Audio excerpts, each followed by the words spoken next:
Hello and welcome to Elecspo. Right, it's a pretty simple one today.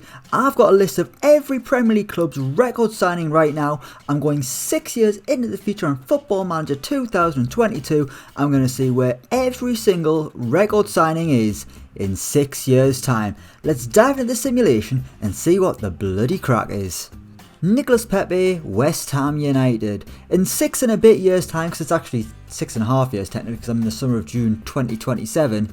In that amount of time, Nicolas Pépé no longer at Arsenal, he is at West Ham United, where to be honest with you, he's doing absolutely garbage. This simulation has been absolutely awful for Nicolas Pépé.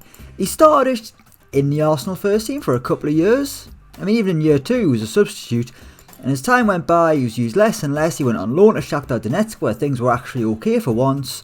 Then he joined West Ham in 2025 for just £3.7 million, a far cry from the £72 million he cost from Lille in 2019.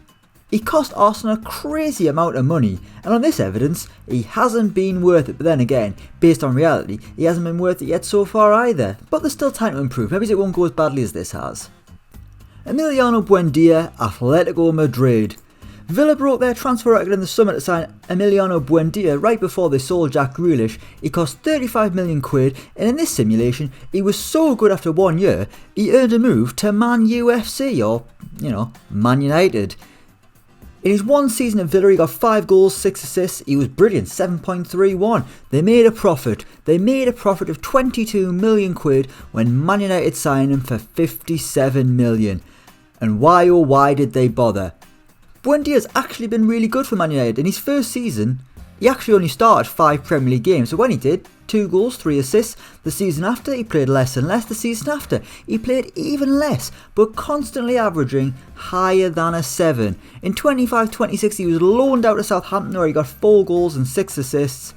Another strong season, actually the best since his time at Aston Villa. At the end of the campaign, he was snapped up by Atletico Madrid. He's gone back to La Liga, and he's playing for Diego Simeone. Kristoffer Ajer, Brentford. He was signed by the Bees this summer for 18 million quid, and in 5 and a bit years' time, he is still at Brentford Stadium. That's not what it's called.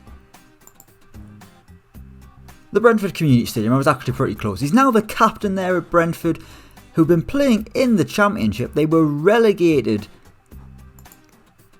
in 2026. They had 5 years in the Premier League where Kristoffer Ajer was, quite frankly, bloody rock solid. Every season higher than a 7.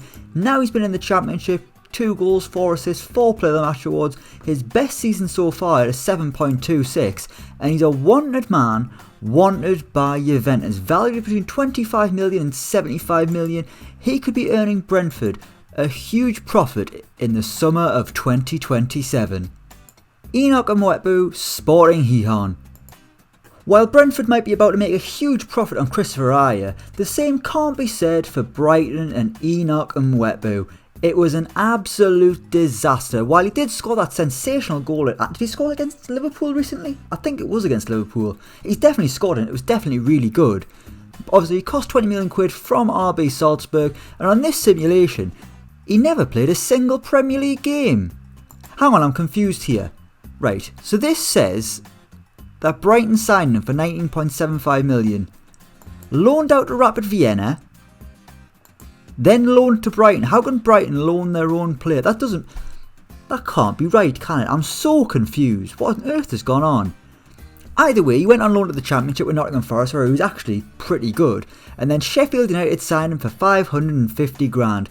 Now he's playing in Spain in the 2nd tier for Sporting Gijón, where he's actually pretty damn good, if I'm honest with you. No idea what on earth's gone on there. Why would Brighton loan their own players? Someone try and work out what's happened there, for goodness sake. Ben Gibson, Brentford. I'll be honest with you, I totally forgot that Ben Gibson was still Burnley's record signing. His time at Turf Moor was an absolute disaster. It's going a little bit better for him at Norwich now. But on this simulation, he is a Brentford player, but not for much longer. In 19 days' time, or 20 days' time rather, he is joining Anderlecht. He is taking his talents to Belgium. He yo-yoed up and down with Norwich because that's just what you do if you're a Canary. And in 2025, he joined Brentford for just £1.7 million. He played 3 games as they were relegated, and in the Championship he's barely featured either. So it's no wonder they're letting him go after just 2 years. Maybe he'll have a better time in Belgium. It's probably a bit nicer, to be honest with you. Romelu Lukaku, Chelsea. In 5 and a bit years time, Romelu Lukaku is still at Stamford Bridge and he's earning a huge £325,000 a week. In every season of this simulation, he has hit double figures. His best Premier League tally was 25 goals in the 2022-23 season, which is a terrifying prospect going into next season. That equals his best ever Premier League tally, which he got at Everton back in 2016-17. He's been an absolute star for Chelsea in this simulation, and it's no surprise to find out he's the captain in 5 and a bit years time, although he's managed by Gennaro Gattuso, that just sounds like a recipe for disaster, to be honest with you. Christian Benteke retired. Crystal Palace's record signing has hung up his boots. He left Palace in 2022, he played for Lille, he played for Besiktas, then he ended his career at Lokomotiv Moscow. He retired in 2026 and now he wants to be a director of football. Sadly though, no one's given him a job, which is fair enough considering you need to be good at negotiating and judging players' ability and potential. And when you combine all 3 of his ratings, he's got a score of 7 out of 60, which is, how can you be so bad and still want to do something? It'd be like me saying I want to be a good YouTuber. Richarlison, Everton. Right, Gylfi Sigurdsson isn't on Football Manager, so let's go and have a look at Everton's second most expensive signing ever, and that is Richarlison. And incredibly, to my surprise, he is still at Goodison Park in 2027, but he might not be for much longer because both Atletico and Real Madrid want to sign him in the summer of 2027. And to make matters worse for Everton, Richarlison wants to leave to play in the Champions League, which is kind of fair enough. He's a very good player, Richarlison. I mean, he's had some exceptional seasons here. He got 14 goals in 22-23. In 24-25, 17 Premier League goals. It looks like he's been a wonderful player for Everton. And he's even got the vice captaincy. I don't know if I fancy Richarlison as a captain, to be honest with you. He's a little bit moody for my liking. But he's a club icon, and a club icon who could be on the way out. Rodrigo retired. To be honest with you, in 2027, Rodrigo is nowhere to be seen. His last known destination was Montpellier in France, who he joined on the 6th of January 2024. He's since retired and no longer is involved with football. Well, in a coaching capacity at least. Maybe he's a pundit. Maybe he's on the Spanish equivalent of TalkSport mouthing off about anyone who's bothered. Youri Tielemans, Leicester City. I'm massively surprised to see that Youri Tielemans is still at Leicester in 2027. Especially when you consider how good he was at the start of this simulation. That first season, 10 assists. The season after, 11 assists. He's been great pretty much every season, bar the most recent one where he only got a 6.89 average rating. Like a few others in this video, it's no surprise to see Youri Tielemans is the Leicester captain with how long he's been at the club, and he's now an icon, but an icon who isn't wanted by anyone. Even Richarlison could be getting a move away. Tielemans still at Leicester, there until 2029 on 120 grand a week. He cost them 32 million quid in 2019, and it's fair to say they're getting the money's worth out of the big Belgian. He's not even that big. He's big in stature. He's a big name player. Is he that tall? I don't know. I like him though. He's good at the old kicking of a ball. That's insight you pay for, isn't it? Christ. No one's paying for anything here. What am I on about? Let's move on. Virgil Van Dijk, Liverpool. In a shock to absolutely no one, Virgil Van Dijk is still at Liverpool and he is still really good at defending. I mean, what else is there to say? He's the captain. That's kind of exciting. That's a small boost on where he was before. He's only favoured personnel alongside the likes of Firmino, Henderson and Alisson. So yeah, that's kind of about it. Jack Grealish, Manchester City. I'm actually a little bit surprised at this. In 5 and a bit years time, in the summer of 2027, Jack Grealish still at Manchester City, still the club's number 10, and he's earning £275,000 a week, and he's still playing a lot of football. In the most recent season, things have dipped off a little bit. Yeah, he played 25 times in the Premier League, but only 6 of those appearances were starts. And in all competitions, he only starred 8 games all season. He started off brilliantly. Actually, you know what? He's been really good. He's been really good every season, bar the most recent one where he hasn't been starting. I mean, even in the previous season there, 10 goals, 9 assists. Those are great numbers from Jackie Grealish. A man who your girlfriend probably fancies. I bet you fancy him a little bit too, isn't it? It's the eyes. Christ, remember that lass at the Euros who had a Man United shirt with the name on the back? Mrs. Grealish, 69. Dear God, what a dark time that was. Paul Pogba, Manchester United. To Graham Souness's disappointment, Paul Pogba is still at Man United, but he won't be for much longer. He's on 500 grand a week, but his contract is expiring in 19 days' time, and he's going to be leaving on a free transfer. It looks like things have gone really badly for Paul Pogba. His performances have dropped off in the last few years. In the most recent season, 11 Premier League starts, 9 substitute appearances, and he was even put on the transfer list. That happened on the 21st of December 2026. Man United did want to keep him, but he wouldn't sign a new contract. It looks like it's backfired at the minute, because no one wants to sign a 34-year-old Paul Pogba. Joelinton, West Brom. While in reality he's having a little bit of a renaissance under Eddie Howe, on Football Manager 2022, that renaissance didn't happen.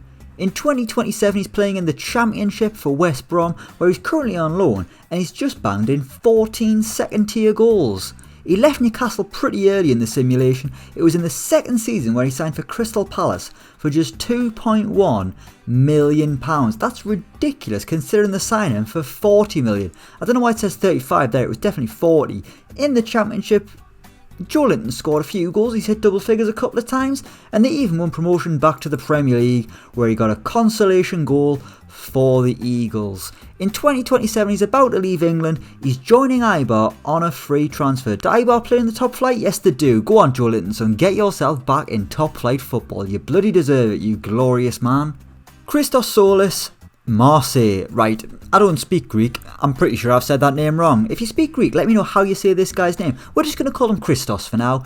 I saw him play the other night against Newcastle United, and I'll be honest with you, didn't know he was there. But on Football Manager, he's playing in Ligue 1 for Marseille. For Norwich, he scored a few goals. He cost RB Leipzig 34 million quid, and I don't know why they signed him. They only played him 6 times in the Bundesliga before they sold him off to Marseille for a massive loss. He's doing much better in France, where he's scoring a few goals and he's having a grand old time at the age of 25. Can't jump very high though, which is a little bit concerning, is it? He's not a high jumper, it doesn't matter. Danny Ings, West Ham United. Danny Ings has had another fair wedge of cash spent on him in this simulation. Joined Aston Villa recently in the summer of 2021. He hit double figures in his 2 years at Villa Park. He was signed by Arsenal for just shy of 15 million quid. He finally got back to another huge club in English football. And in all 3 of his seasons at the Emirates, he failed to hit double figures in the Premier League. In 2026 he joined the Hammers, costing just £1.6 million. The smallest transfer fee he's ever gone for. Even Burnley paid more for him when they were in the Championship when they signed him from Bournemouth. Tanguy Ndombele, Watford. Tanguy Ndombele's basically just done what Moussa Sissoko's done. Went to Tottenham, left, joined Watford, he cost the Hornets 5 million quid, and he's been crap. Actually no, that's a lie, he hasn't been crap, that's a little bit harsh, he's just been inconsistent, which is Tanguy Ndombele in a nutshell. I mean there, 5 goals, 5 assists, not bad. In the most recent season, 1 goal, 7 assists. That's not bad. I think I was a little bit harsh there on old Tanguy. He's such a good player, isn't he? Why can't he be better? The way he glides around the pitch is sensational, but then, I don't know, does he lose interest? Who knows? Ismaila Sarr, Watford. We've got a second player at Watford, and their record signing is still playing at Vicarage Road. And my oh my, is he doing pretty well. He's just hit double figures in the Premier League 2 years in a row. In 25-26 he got 10 Premier League goals, and the season after another 10 Premier League goals. He's been excellent in this simulation for Watford, and to be honest, it's a surprise to actually see him still playing for the club. Surely someone else would have snapped him up by now. He's too good to be staying at Watford. Sorry Watford fans, but I mean, come on, let's face up to the truth here. Ismaila Sarr can play for a much bigger club than Watford. Sebastian Ajer, Monaco. While he was absolutely naff for West Ham United, Sebastian Ajer is having an absolute renaissance at Ajax. It happened on this simulation just like in reality. In his 3 seasons for the Amsterdam club, 12 Eredivisie goals, then he got 21 and then 21 again. In his final season there, 21 goals in 23 Eredivisie appearances. It earned him a move in 2024 where he joined Lazio, he went to Serie A. He wasn't as good, but he was still okay, and in 2026-27 he is playing in France for the first time since 2014, signing for Monaco for just £10.25 million, 5 Ligue 1 appearances, 1 goal, 3 assists and an extremely high average rating of 7.75. Why didn't they play him more? Come on Monaco, this guy's an absolute genius. Fabio Silva, Norwich City. The Football Manager 2022 career of Fabio Silva is just sad, to be honest with you. He was naff for Wolves, barely played at all. Then it's done that weird thing again where he's gone to Wolves on loan. I don't really understand. He went to League 1 on loan. He went to play for Bristol City in the 3rd tier of English football in 25-26. And you know what? He was brilliant. And so he should be, because it's the 3rd tier of English football. In 2027, he's playing for Norwich City. He cost just £4.9 million. And this is no way to treat Football Manager royalty, for goodness sake. This guy should be up there alongside the likes of Freddie Adu's of the world. Dear me. We will leave it there. Thank you so much for watching. Let me know what you think down in the comments below. As always, don't forget to like, share and subscribe to Elecspo. And until next time, we will see you around.